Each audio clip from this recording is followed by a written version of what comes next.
Вы напомнили и о Азия Плюс, и других сайтов.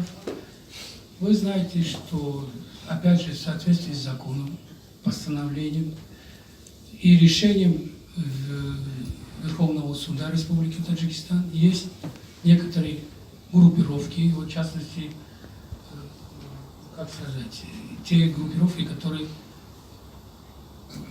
исламское государство, другие структуры, которые занимаются экстремизмом, терроризмом, согласно вот решению суда вот от сентября 2015 года, 2016 года, те организации, о которых идет речь в соцсетях, других изданиях, согласно закону, они должны быть блокированы не только на нашей территории, и по всем постсоветском пространстве.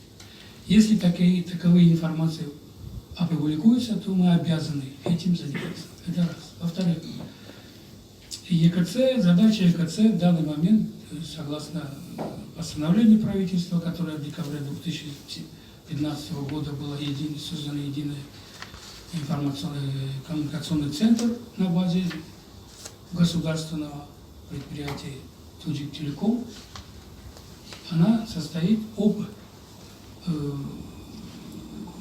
изучении или ведении отчетов о входящих и исходящих трактов передачи. Если вы где-то увидите блокировку, где-то видите не только может быть, потому что мы интернет берем не сразу же того государства, где является основателем интернета. Она проходит через другие территории.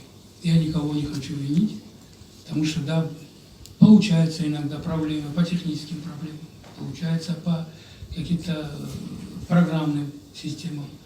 Мы сейчас в данный момент ведем огромную работу. Мы сейчас с целью того, чтобы не было вот таких разных разговоров, ведем и с марта месяца уже Таджикистан законодательно имеет разрешение об участии, работы в региональном проекте в Digital Casa, где в результате реализации данного проекта у нас и качество, качество у нас так и так хорошее, и цены, и все остальное увеличится.